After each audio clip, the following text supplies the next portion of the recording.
nada que ver. Cansado de reírte la gracia, de escuchar de tu boca falacias. Cuando te vas solo quiero no verte volver. Es que hay toda una fauna de impostores, acaban siendo los desertores, acaban cavando su tumba, son los que quieren que les bailes la rumba. Prefiero un fuego que alumbre, el tuyo solo ciega y quema y crea penumbra. Sintonía de Radio Clara, Lliure Directe, espacio que dedicamos a las entrevistas, a vuestra participación, y anunciábamos que hoy queríamos hablar, aprovechar la visita de Felipe Daza a Valencia y aprovecharnos del MOOC de Valencia también, que nos avisó y nos informó de esta visita y nos animó también a que si queríamos charlar con Felipe, pues aprovecharnos de ello. Y aquí tenemos a Felipe Daza en los estudios de Radio Clara del Lliure Directe. Buen día, Felipe. Hola, buenos días y muchas gracias por la invitación. Buen día. Y tenemos a Felipe Daza y lo acompañan, Felipe Daza, miembro del Instituto Novact por la no violencia. No sé si lo he dicho bien, Felipe, porque me lo he apuntado, pero me lo he apuntado mal aquí en la hoja. Ahora nos cuentas un poco lo que es, porque decía yo que acompañando a Felipe tenemos a Carlos Pérez y a Didi Drake, del MOOC, del Movimiento de Objeción de Conciencia de aquí de Valencia. Buen día, buenos días, Carlos, Didi. Hola, buen día. Buen día. Felipe, cuéntanos, Novact, Instituto por la No Violencia, ¿quiénes sois? ¿Qué es esto? Sí, bueno, a ver, la organización nace en el año 2000, pero bueno... ya lleváis unos cuantos años para que os pregunte yo quiénes sois, ¿no? Sí, pero incluso los orígenes están en el movimiento de objeción de conciencia, ¿no? O sea, Martí Olivella, Pepe Beunza, primeros objetores de conciencia, fueron los que iniciaron las acciones en Cataluña, en el Estado español y digamos, en Barcelona, pues tomó la expresión de Novact. Al principio se llamaba Nova, nos centrábamos en transformar los castillos militares en castillos por la paz, diferentes acciones concretas. A medida que fue pasando el tiempo, fuimos tomando una envergadura un poquito más internacional y poniéndonos, trabajando y colaborando con actores no violentos en Palestina, Sáhara Occidental, Siria, Irak, y ahí es cuando nació Novact, que es un instituto internacional para acción no violenta, a partir del cual pues hemos también dado el salto hace ya unos años a las zonas del este de Europa. Y Carlos, ¿qué hace Felipe Daza por aquí, por Valencia? ¿Para qué lo habéis traído? Pues bueno, esto lo cuenta mucho mejor él, que lo hemos traído corriendo de un conversatorio que hemos tenido con diferentes actores clave valencianos, representantes de diferentes ONGs en la coordinadora de valenciana de ONGs hace un buen rato, donde ha habido una conversación muy interesante. Y lo hemos traído pues porque ha hecho un informe maravilloso que pone en el primer plano a la gente defendiéndose de la agresión militar de una manera no violenta, autoorganizándose de una manera espontánea en gran medida y denunciando los crímenes de guerra, ¿no?, de la agresión militar. Entonces tiene muchos ingredientes ese informe y desde que salió hemos estado detrás ahí de Novact y de Felipe para que se viniera a Valencia y nos lo presentara en un contexto así más amplio, ¿no? Y bueno, pues ya lo tenemos aquí. Felipe, y cuéntanos un poco cómo, cuando hablamos de resistencia civil no violenta en un contexto como el que están viendo en Ucrania con esa invasión, con esa guerra con esa invasión rusa a su territorio, ¿de qué estamos hablando? Bueno, al final la resistencia tiene objetivos concretos en el momento en el que ocurren, digamos, diferentes tipos de crisis, ¿no? En este contexto actual, o sea, una de las principales necesidades es la protección de civiles. La acción no violenta está siendo capaz en crear redes o sistemas de protección de civiles para la evacuación de personas, ciudadanos de las zonas bajo ocupación hasta zonas seguras, incluso apoyo psicosocial. Luego también está habiendo otra gran necesidad, y es que para el pueblo ucraniano también es una lucha de autodeterminación y una consolidación de la identidad ucraniana, una entidad plurinacional que ese es un elemento fundamental, y la acción no violenta lo que permite es ese componente de resistencia cultural, es decir, preservar esos valores, los símbolos. Muchas de las manifestaciones que se han realizado desde el inicio de la guerra, el 24 de febrero, eran manifestaciones donde se mostraban las banderas, los vestidos tradicionales del pueblo ucraniano, incluso se veían banderas de los tátaros de Crimea, de la península, que siguen manteniendo una resistencia muy importante también en la península. Y luego también pues el refuerzo, digamos, de esas dinámicas, ¿no? Locales, ¿no? De gobernanza local, ¿no? Al final toda la acción no violenta, desde acciones de no cooperación contra el invasor, acciones de desobediencia, acciones de intervención no violenta, se han basado a nivel local, ¿no? En pequeñas ciudades, pequeños pueblos, ¿no? Basadas en la confianza y en esos centros de poder, ¿no? Y por poner algún ejemplo a la audiencia, a la gente que está escuchando, acciones concretas que se han llevado a cabo. Sí, o sea, nosotros hemos identificado, al final hemos registrado 240 acciones no violentas. Claro, estamos hablando de un informe completo completo, lo más completo posible de lo que hemos visto allí, ¿no? Sí, y completo con esas condiciones que teníamos de hacer un informe también muy rápido, hacerlo en 6 meses para poder identificar vías de apoyo a la acción no violenta. Evidentemente necesitamos entender bien esas dinámicas, esos actores, esas lógicas, pero el objetivo era tener un documento que permitiera apoyar esas alternativas a las vías militaristas, ¿no? Y básicamente identificamos como 3 grandes olas de la acción no violenta. Una primera gran ola de la acción no violenta fueron acciones, manifestaciones y acciones simbólicas. Claro, hay que pensar en un contexto de invasión, ¿no? Por un ejército externo, y esas acciones no violentas o manifestaciones se enfrentan sin ningún tipo, digamos, de garantías legales. Y entonces, básicamente, ese tipo de acciones era un poco el rechazo a la invasión, ¿no? Disuadir al ocupante, pero luego también la unidad del pueblo, ¿no? Esa solidaridad con esos símbolos de esa resistencia cultural que comentaba anteriormente. A medida que avanza digamos la invasión y la represión también aumenta en las zonas bajo ocupación, pasamos a ver una acción más clandestina, ¿no? Una acción más invisible que básicamente se han enmarcado mucho en la campaña del lazo amarillo, que fue una campaña y que sigue todavía en marcha, que era básicamente por la noche colgar lazos amarillos y azules pues en los edificios públicos, en los parques, en monumentos principales. A la par también se retiraban símbolos soviéticos y banderas rusas de los edificios públicos, evidentemente con un riesgo muy alto, ¿no? Y eso también pues se permitía mantener la moral alta, ¿no? O sea, después de meses de ocupación, decir, seguimos y esta ciudad es ucraniana, ¿no?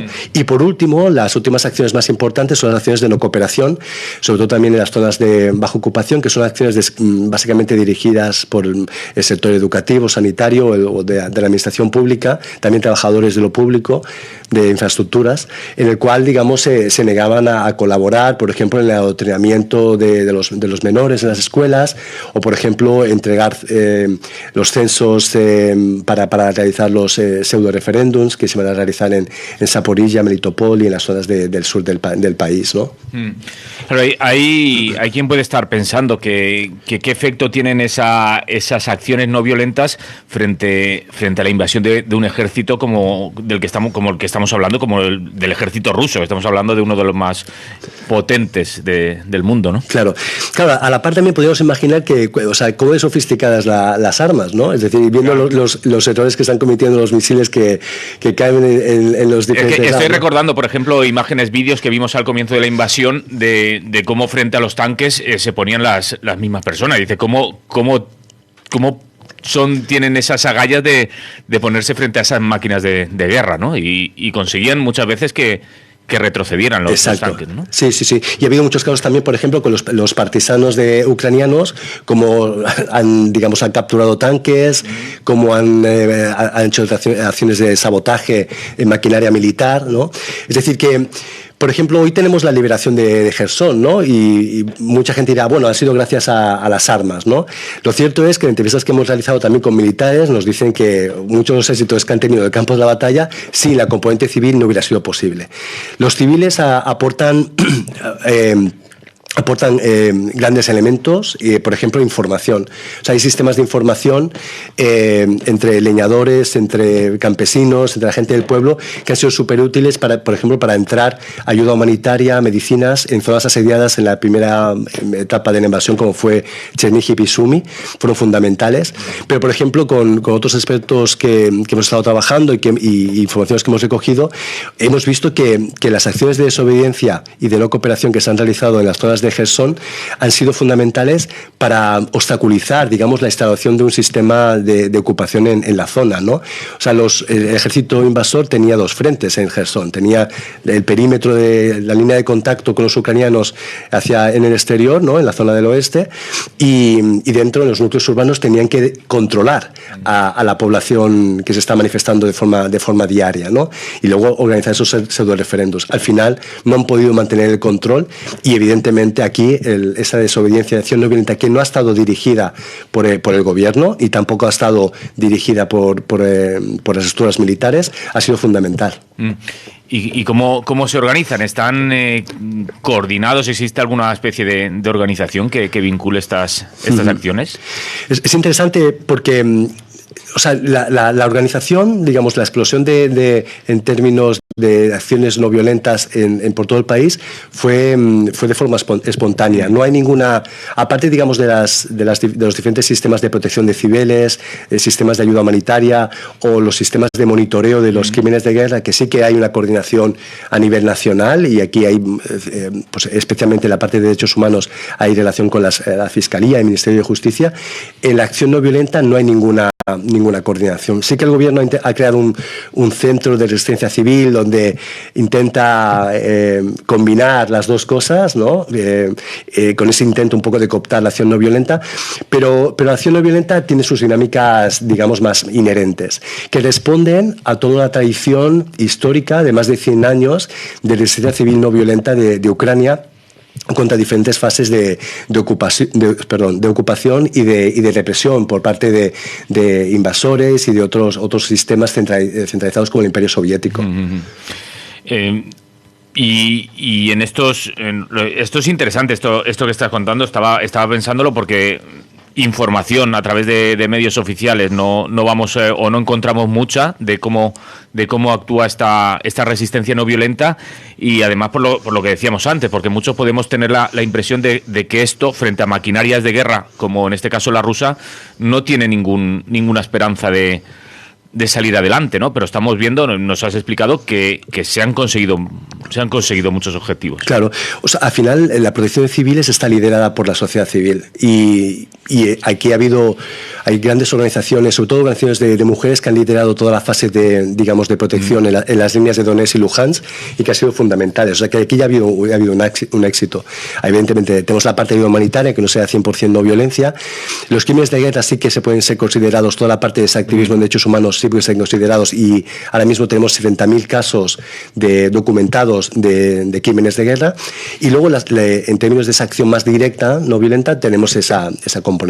Yo creo que tenemos esa tendencia a pensar que todos los ucranianos quieren, digamos... Tanques Leopard. Exactamente. Y ahora aviones de combate, estamos viendo por ahí. Pero fíjate que en el 2015 se hicieron una encuesta nacional justo un año después de haber de que empezara la guerra, el inicio de la guerra, ¿no? Que fue en Donbass.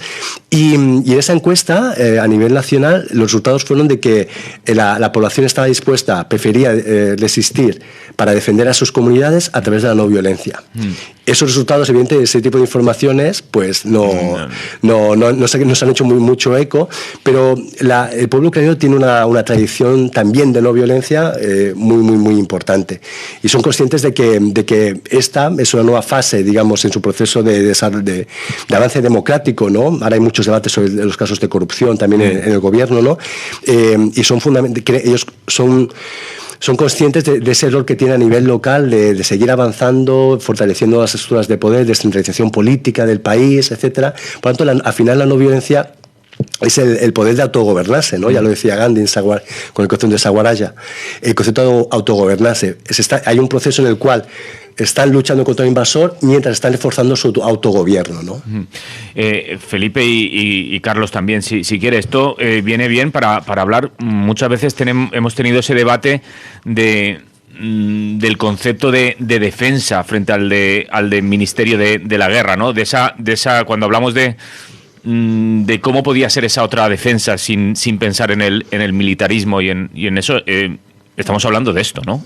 Carlos, Felipe, cualquiera de... Sí, básicamente sí. Bueno, en caso de una agresión militar, de hecho, hay una obra clásica de la teoría de la no violencia, de uno de los pioneros de este pensamiento en el Estado español, que se llama Gonzalo Arias, que tiene una obra que se llama El antigolpe, en que precisamente, bueno, esto no es un golpe de Estado, es una invasión militar a gran escala, pero vamos, es un contexto en el que las Fuerzas Armadas, asumen el poder e intentan asumirlo en un país, y da una receta un poco de cómo de manera no violenta se pueden frustrar las expectativas de éxito de un golpe de Estado protagonizado por un ejército. Entonces es una situación que puede ser análoga a lo que se está viendo en Ucrania, y efectivamente lo que pasa es que sí que el pensamiento así de la defensa no violenta ha ido un poco más allá de esa situación, digamos, concreta, bélica de invasión, para pensar más en defensas, en un concepto más amplio de defensas sociales, que sea la defensa de los derechos,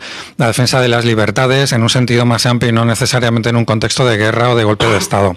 Entonces, esa idea de defensa social o de defensa no violenta ha evolucionado en esa dirección, pero sigue manteniendo naturalmente en casos como este, vemos en todo su esplendor, ¿no?, a una población de gente corriente como cualquiera de los que estamos aquí, pues organizándose de manera espontánea para rechazar y en algunas ocasiones dificultar y parar el avance de un ejército, ¿no? Es que mucha gente puede tener el concepto de no violencia frente a una agresión como esta, como el dejarte, mira, como si se dejaran matar, ¿no? Si se dejaran asesinar, que pasen y que tal. No es eso de lo que estamos hablando. Claro. Sí, efectivamente, o sea, es el concepto hablamos de la no violencia activa, ¿no? Para que quede bien claro que es acción, o sea, implica, digamos, asumir riesgos en contextos de alta presión, ¿no? Y hay países concretos donde en los países bálticos hay ya, digamos, estructuras, digamos, más vinculadas con la excelencia comunitaria, que no llegan a ser, digamos, la defensa no violenta directa, pero sí que, digamos, son primeros, bueno, como primeras recetas, ¿no?, en ese sentido. Para mí era muy importante, digamos, analizar el caso de Ucrania, porque sí que permite ver como un modelo, ¿no?, de gestión civil de crisis, ¿no?, en este ámbito, y poder ver, digamos, que al final estos modelos de gestión civil de crisis tienen que responder a esas necesidades que comentaba antes, ¿no?, la protección de civiles o preservar los valores culturales o democráticos de un país, ¿no?, mientras se obstaculiza, digamos, los objetivos militares.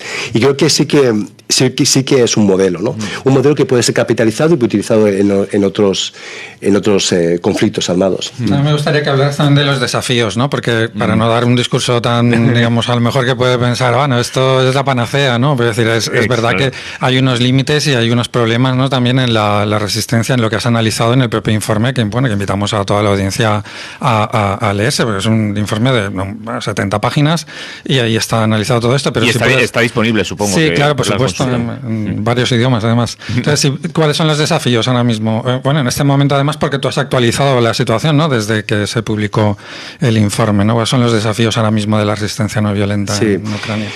Bueno, hay varias, evidentemente llevamos ya un año de conflicto y hay mucha presión económica. Eso está provocando, digamos, una muchísima polarización social, que antes eran algunos temas como la cuestión de ser del este, los desplazados internos que llegan al oeste, pero ahora está ampliando, ¿no?, a los conceptos de los colaboradores. Por ejemplo, gente que ha intentado sobrevivir en, digamos, las zonas bajo ocupación y que ha ido a trabajar en la escuela, pues es considerada colaboradora y criminalizada social y legalmente, ¿no? Claro, eso está afectando, digamos, en términos de la acción no violenta, está afectando lo que es la cohesión del pueblo, ¿no? Y eso es uno de los primeros temas claves. Claro, el otro tema es de que el gobierno de Zelensky también está centralizado toda la recuperación, pero también toda la asistencia, intenta cooptar todos esos movimientos no violentos, ha intentado con ese centro, que tampoco ha tenido gran éxito, ese centro de resistencia civil, digamos, decir que es lo mismo, que la resistencia civil es tanto la no violenta como la armada, ¿no? Y intenta un poco confundir en esos niveles y bueno, de alguna manera también intenta que está, digamos, dividiendo, ¿no?, socialmente a la sociedad. Yo después también el otro gran problema sería la cooperación civil-militar. Al final, hay muchas fases de la acción no violenta, como puede ser la construcción de barricadas o los sistemas de información, que ahí la población colabora, ¿no?, con el ejército. Pero bueno, lo ven también de forma natural porque necesitan, digamos, defenderse del agresor, y ahí esos son los desafíos, porque, digamos, a los actores, bueno, la gente que trabajamos en la no violencia nos gustaría que fuera genuina, ¿no? Pero vemos que... Y de hecho es a veces contraproducente incluso que la acción no violenta colabore con la militar. Te voy a dar un ejemplo. Ahí, en las zonas bajo ocupación, una de las prácticas que ha sucedido es de que los activistas, en algunas fases, ha sido posible establecer diálogo con el ejército ruso para la liberación de prisioneros. Claro, eso con armas no hubiera sido posible. Ese diálogo, ese proceso de fraternización, ¿no?, de la acción no violenta, que da esa capacidad de poder establecer contacto y decir, oye, no queremos que se esté aquí y desertar o de liberar a los nuestros, eso se ha podido producir en diferentes fases. En el momento que se mezcla con la cooperación militar, pues ese tipo de diálogo se pierde, ¿no? Entonces, es, digamos, uno de los riesgos de esa cooperación civil-militar. La situación de los objetores, ¿no?, de conciencia. Mira, nos acaba de llegar esta mañana información dice, por primera vez en Ucrania quieren encarcelar en tiempo de guerra a un objetor. Dice, intentan dificultar la información sobre la insumisión a las guerras. Dice, junto a otras condenas suspendidas, esta también desapareció de los registros públicos. Hablan de Vitaly Alexenko, no sé si conocéis el caso. Sí. Sí, el tema de los objetores, yo durante el tiempo que estuve allí, durante la fase de recogida de información en abril, y ahora vuelvo a ir, estoy en contacto con objetores de conciencia y no solo objetores, que personas que digamos que tienen experiencia militar, que ya son gente un poco más adulta y que no quieren ser movilizadas. No se mueven de sus ciudades, no hablar de objetores, no hablar de desertores, que no quieren a su país, pero no quiere contribuir a través de las armas. Gente que cree que es más útil, digamos, apoyando... dando ayuda psicosocial o ayuda humanitaria que haciendo trincheras, ¿no? O sea, ese tipo de perfiles existen. Lo que pasa es que hay mucha presión social también y puede ser considerado, bueno, un traidor, como algunos pacifistas, ¿no? Y ese mensaje también llega mucho desde el gobierno, porque el gobierno no hace pedagogía. O sea, sí que es cierto que he podido hablar con algunos militares y dicen, no, para nosotros también, o sea, todo el mundo tiene que hacer lo que pueda desde lo que pueda. Pero bueno, son comentarios puntuales. O sea, el gran mensaje que están los medios de comunicación y a nivel nacional es, digamos, que tienes que estar dispuesto a coger las armas también para defender a tu país, ¿no? Bien, se nos va acabando el tiempo porque sé que tenéis que estar dentro de unos minutos casi que a la otra parte de Valencia, en esa agenda que tienes hoy, Felipe, ahí tan apretada, pero no quiero tampoco que se os quede nada por decir, Felipe, y que nos cuentes, nos expliques o incidas en lo que creas conveniente. Y después recordamos dónde vas a estar dentro de unos minutos. Sí, bueno, o sea, yo creo que es muy importante también no solo ver, digamos, que este es un conflicto en Ucrania, es un conflicto en toda la región. O sea, nuestro trabajo no solo se centra en Ucrania, estamos trabajando con los activistas de Bielorrusia y Rusia. Ese trabajo entre los actores no violentos de los tres países lleva ya décadas en marcha, hay grandes movimientos de jóvenes. Iba a ser malo, iba a decirte, esto no es una guerra de fascistas contra antifascistas.